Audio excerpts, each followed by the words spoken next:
Na-stress ko kay na isa ka lalaki nanguyaw siya nako. Ako siyang gipangutan na ug unsa iyang trabaho. Ana siya construction daw. Kung ha? Construction lang. Guys, sigurado ako napanood nyo na tong viral video na to, although matagal na to.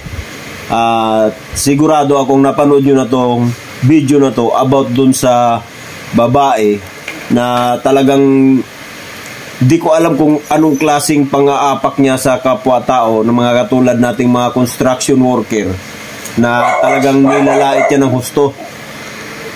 At para mas lalong maintindihan natin, tagalogin ko muna dito yung mga sinasabi niya. Meron daw isang construction worker na nanligaw sa kanya at parang nagdidiri siya dahil ikaw construction worker ka lang. Yun ang pagkasabi. Construction worker ka lang tapos manliligaw ka sa akin. Hindi mo ba nakita yung itsura ko? So pag nakikita kasi natin yung itsura niya, guys, napakaganda niya. Kuno, sabi niya, napakaganda daw niya, napakatangos daw ng ilong niya, ang kinis daw ng balat niya, tapos liligawan lang siya ng isang construction worker. Naku po. At itong video na to ipapanood ko sa inyo. Tayong mga construction worker, dumidiskarte tayo para mabuhay. Inapag-apakan na lang nila. Panoorin natin. Hi guys, nari ko'y chika. Na-stress ko kay na isa ka lalaki nanguyaw siya nako. Ako siyang gipangutan na ug unsa iyang trabaho. Ana siya construction daw. Kung ha? Construction lang. Wa ka naglantaw, wa ka naghuna-huna. Kaning dagwaya ni padulong rag construction.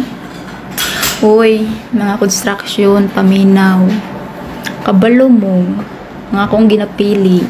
Like kanang pulis, seaman, tapos gwapo, tapos macho, puti, tangkad, na tanan. Ang sarap man ang construction pud. Uy, nga ultimo ra. Uy, di jud na ko deserve. Busa, kamong mga construction, ayaw pagtuga-tuga manguyab na ako. Kay ako, lahi akong gipangita. Kanang level. At yun na nga yung sinasabi ko. Inapag-apakan nila tayong mga construction worker. Ngayon, isa lang masasabi ko sa'yo, kung sino ka mang babae ka, hindi kita kilala. Kaming mga construction worker, marangal ang trabaho namin. Pero, yung sinasabi mong seaman at pulis, hindi ko sinasabing hindi marangal ang trabaho niyan. Although maganda lang yung trabaho nila dahil nga nagkaroon sila ng diploma, nakapagtapos sila. Pero kaming mga construction worker, karamihan sa amin, hindi nakapagtapos ng pag-aaral. Kaya ito lang ang trabaho namin. Sabi mo, ito lang, construction lang.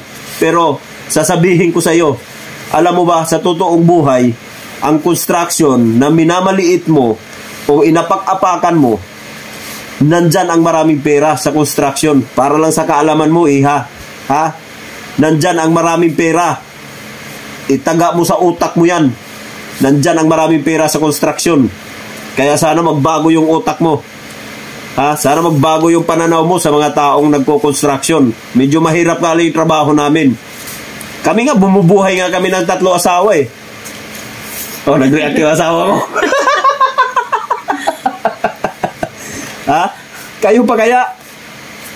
Wag niyo maliitin yung construction worker. Yan sinasabi ko sa iyo. At ngayon, magpapaliwanag ka for the content na gusto mo lang sumikat, gusto mo lang makilala, kaya gumawa ka ng ganyang content. Hindi ganyan ang paraan para makilala ka dito sa social media. Gumawa ka ng tama, hindi yung manlait ka ng kapwa. Ito guys, panoorin nyo tong video niya. Nagsisisi na raw siya. Ayan, bahala na kayo humusga dyan. Bahala na kayo mag-decision dyan kung talagang sincere ba yung paghingi niya ng dispensa para sa ating mga construction worker.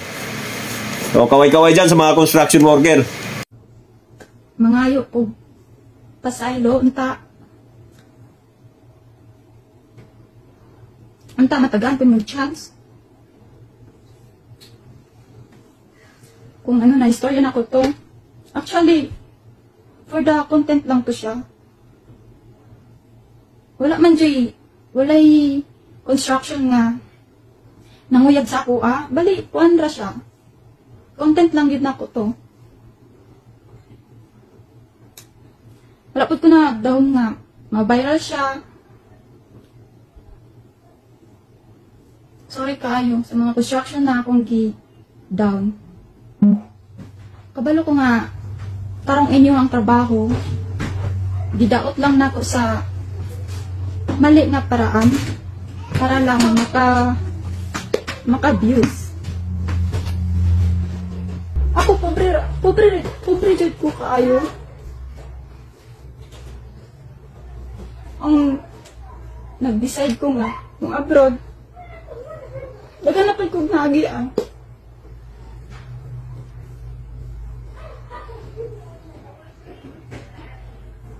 Tungkol sa kapay sa mga life.